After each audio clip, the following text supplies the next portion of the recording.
বারাকাতুহু। আপনারা সবাই কেমন আছেন? প্রিয় রানীগাঁওবাসী, আপনাদের কাছে আমি কিন্তু অপরিচিত কেউ না, ঠিক না? আমি 22 বছর ধরে আপনাদের মাঝে ধর্মের প্রচার করে আসছি, ঠিক না বেঠে? 22 বছর ধরে যতগুলো দাওয়াত আমারে করেছেন আমি কি মিস করেছি? এখন আমি আপনাদের সাথে আত্মশুদ্ধির নেপথ্যে দীর্ঘদিন পর্যন্ত আপনাদের সাথে চলাফেরা করতে করতে আপনাদের সাথে আমার ধর্মীয় সম্পর্ক, আত্মার সম্পর্ক, মনের সম্পর্ক হয়েছে, ঠিক কিনা বলে?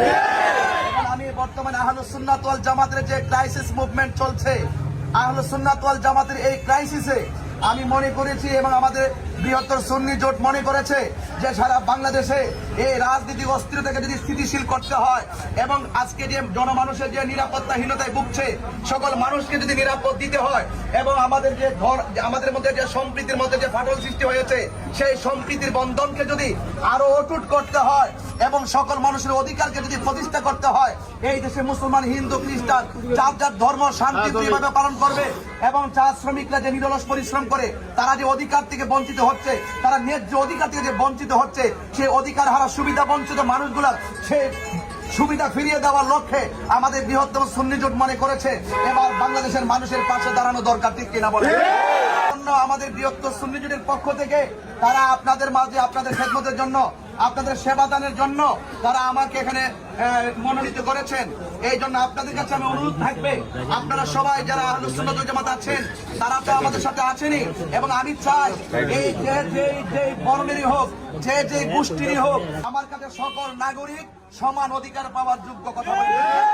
এবং বাংলাদেশের মধ্যে একমাত্র আহলুস সুন্নাত ওয়াল জামাতের কাছে সকল ধর্মের মানুষগুলা নিরাপদ, ঠিক না বেঠে? আপনারা জানেন যে এই বর্তমান বাংলাদেশের মানুষ নিরাপত্তাহীনতায় ভুগতেছে, কথা কি সঠিক না মিথ্যা? আজকে দেখেন হাদির মতন একটা লোককে তারা প্রকাশ্যে গুলি করেছে, সে মারা গিয়েছে, আজকে তার জানাজা হয়েছে এবং আমাদের শহীদ রইসউদ্দিনকে তারা নির্মম ভাবে প্রকাশ্য দিব্যিলকে মেরে ফেলেছে। এই জন্য আমি মনে করি মানুষের নিরাপত্তাটা সবার আগে দিতে হবে, কথা বলছি।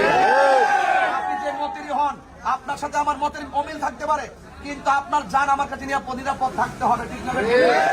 এই জন্য আমাকে যে প্রতীক দিয়েছেন, মোমবাতির প্রতীক, আপনারা সবাই আপনারা আমাদের পাশে থাকবেন, সকলে সবান্ধবে মিলেমিশে থাকবেন। আবার আসিব ফিরে এই রানীগাঁওয়ের তীরে ইনশাআল্লাহ নোটিশ করে আপনারা আমার জন্য দোয়া করবেন।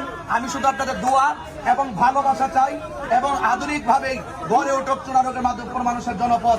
আল্লাহ যেন আমাদের সকলকে কবুল করে বলে আমিন। আমাদের দোয়া করবেন। মদিনা দূরে কিন্তু মদিনাওয়ালা, এই রাত্রে শুয়ে শুয়ে গাইবেন, দেখবেন চোখের পানি চলে আসবে। আরে সোনার মদিনা, সোনার মদিনা, আল্লাহ কিন্তু মদিনাওয়ালা এই আমার অন্তর জুড়ে মদিনায় আছে রে, অন্তর আল্লাহ মদিনা মদিনা বলে জিকির করে রে, মদিনা মদিনা বলে জিকির করে।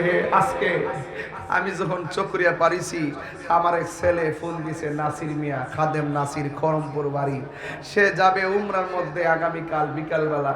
আমি তখন তারে ফোন দিয়ে কইলাম, বাবারে নবী রওজা মুবারকের পাশে গিয়ে আমার স্মরণ কইরো। নবী চিনে, তারপরও নবী সবার দুরুদের আওয়াজে শুনে প্রেমিক যারা, তবে নবীর রওজার পাশে যায় একটু আমার পক্ষ থেকে সালামটা নবীরে দিও। যে গিয়েছে একবার সোনার মদিনা,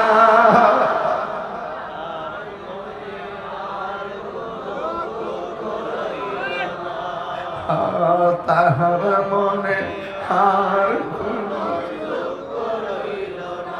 যে গিয়েছে একবার সোনার মদিনা, তাহার মনে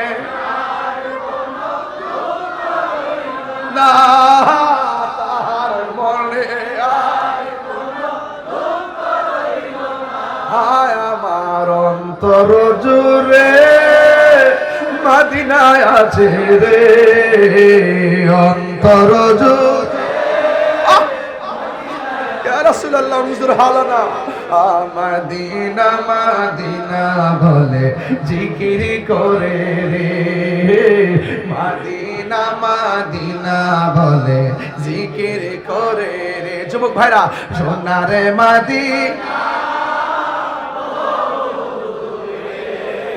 এ সোনারে মদিনা রে কিন্তু মদিনাওয়ালা রাসূল তুমি শোনো গো আমার ফরিয়াদ। একটু হাতটা তুলেন না, হাত তুলেন না, একটু হাতটা তুলেন না।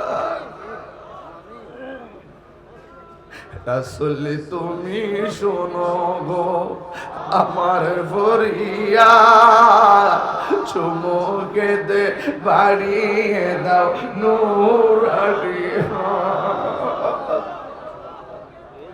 রাসূল তুমি শোনো গো আমার ফরিয়াদ চুমুকে দে বাড়িয়ে দাও হাত চুমুক।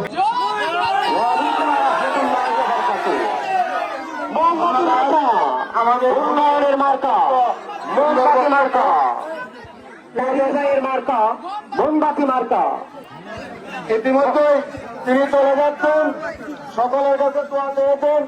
আমাদের পরবর্তী রহমতুল্লাহি ওয়া বারাকাতুহু।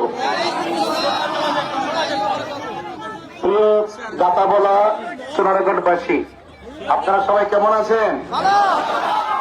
আমি আপনাদেরকে দেখে এবং আপনাদের স্বতঃস্ফূর্ত যে স্পোর্টস খেলাধুলা চলছে এটা দেখে আমি অত্যন্ত অভিভূত হয়েছি। আমি যখন শুনেছি সেখানে একটি টুর্নামেন্ট চলছে, আমি অত্যন্ত আগ্রহের সাথে সেটা উপভোগ করার জন্য এসেছি। কারণ খেলাধুলা শুধুমাত্র শরীরকে চাঙ্গা রাখে না, খেলাধুলা মানুষের মানসিক শক্তিকেও চাঙ্গা রাখে। কথা বলে খেলাধুলা শুধুমাত্রই যে মানসিক শক্তি চাঙ্গা রাখে এটা এমন না, খেলাধুলা যারা করে তাদের শরীরের ফিটনেস ঠিক থাকে। কথা বলেন ঠিক কিনা? খেলাধুলা শুধুমাত্র শরীরের ফিটনেস কি ঠিক রাখে না, এখানে আরো উপকার আছে। সেটা হলো খেলাধুলা আরো উপকার করে, সেটা হলো ইচ্ছে করলে যারা পরিশ্রম করে, হার্ড ওয়ার্ক করে, যারা খেলাধুলা করে তাদের ব্রেনটা এত স্বচ্ছ থাকে, ইচ্ছে করলে কেউ তাকে ধোঁকাই ফেলতে পারে না। খেলাধুলা করলে তার মেধাটা একদম স্বচ্ছ থাকে। এই জন্য লেখাপড়ার পাশাপাশি খেলাধুলা অত্যন্ত ভেরি ইউজফুল ফর হেলথ। এটা স্বাস্থ্যের জন্য খুবই উপকারী। এই জন্য আমি স্টুডেন্ট লাইফে খেলাধুলা করেছি, লেখাপড়ার ফাঁকে ফাঁকে খেলাধুলা করেছি। আপনারা খেলাধুলা করবেন, কারণ খেলাধুলা করলে আপনার বিবেককে কেউ ফাঁকি যেমন দিতে পারে না। যে কোনো মানুষ যারা হার্ড ওয়ার্ক করে, পরিশ্রম করে, সে কখনো নেশায় আসক্ত হয় না। কথা বলে অলস মানুষগুলাকে মানুষ কি করে? অলস মানুষগুলোকে মানুষ ঢুকাই ফেলে সহজ ভাবে। আর যাদের ব্রেনটা স্বচ্ছ থাকে তাদেরকে কেউ ঢুকাই ফেলতে পারে না। এই জন্য এই টুর্নামেন্টে যারা আয়োজন করেছেন, আমি আয়োজক কমিটিকে অনেক ধন্যবাদ জানাই। আপনারা জানেন আজকে মূলত আমি এসেছি, আপনারা জানেন যে দীর্ঘদিন ধরে আপনাদের মাঝে আমার পথ চলা ছিল খুব স্বচ্ছতার সাথে আধ্যাত্মিক উন্নয়নের ক্ষেত্রে। একটা মানুষের আধ্যাত্মিক নৈতিক চরিত্র গঠনের ক্ষেত্রে আপনারা জানেন যে উন্নয়ন হলো দুই প্রকার, একটা হলো সামাজিক উন্নয়ন আর একটা হচ্ছে মানুষের আত্মার উন্নয়ন। আমি আত্মার উন্নয়নের কাজ করেছি এবং আমাদের বৃহত্তর সুন্নি জোট মনে করেছে বর্তমান যে রাজনৈতিক অস্থিরতা এবং বাংলাদেশের মধ্যে যে মানুষের যে নিরাপত্তাহীনতায় ভুগছে, সেই এই দেশের ক্রাইসিস মুভমেন্টে এই সার্বভৌমত্ব সুরক্ষা এবং ধর্মের সুরক্ষার জন্য আমরা রাষ্ট্রীয়ভাবে আমাদের প্রত্যাশা হলো আমরা রাষ্ট্রের একটি গুরুত্বপূর্ণ জায়গায় আসন্ন ত্রয়োদশ জাতীয় সংসদ নির্বাচনে অংশগ্রহণ করে আপনাদের দোয়া, ভালোবাসার সমর্থন নিয়ে এবং আল্লাহ পাকের অশেষ দয়া এবং রহমত কামনা করে আমরা চেষ্টা করছি যেন অন্তত পক্ষে এই দেশের সর্বোচ্চ রাষ্ট্রীয় জায়গায় যেন আহলুস সুন্নাত ওয়াল জামাতের প্রতিনিধিত্ব নিশ্চিত হয়। আর যদি প্রতিনিধিত্ব নিশ্চিত হয়, ইনশাআল্লাহ এই দেশের সার্বভৌমত্ব নিয়ে কেউ ষড়যন্ত্র করতে পারবে না। এবং হিন্দু, খ্রিস্টান, বৌদ্ধ, মুসলমান যে ধর্মই পালন করুক, সবাই যে মানুষ, সবার যে নৈতিক অধিকার আছে, খেটে খাওয়া মেহনতি মানুষগুলো যে আসলে তারা মানুষ হিসেবে মানুষের কাছে যে মূল্যায়ন পাওয়া, আধিপত্যবাদ মুক্ত সমাজ গঠন করতে হলে অবশ্যই সেখানে দেশপ্রেমিক এবং ধর্মের নির্ভেজাল আন্তরিক লোক দরকার। কথা বলেন ঠিক না? এজন্য আমরা দেখিয়ে দিতে চাই যে সুন্নিদের কাছে যেই মতদর্শী হোক সবাই নিরাপদ, এবং যে জমির হোক সবাই নিরাপদ, এটা আমরা রাষ্ট্রীয়ভাবে দায়িত্ব আল্লাহ পাক যদি দয়া করে সেটা আমরা যেন দেখাইতে পারি, সেই জায়গা যেন আল্লাহ পাক কাঙ্ক্ষিত জায়গা যেন আমাদের কবুল করে দিয়েছে। আশা করি এই যুবকরা এই সমাজকে পরিবর্তন করে দিবে।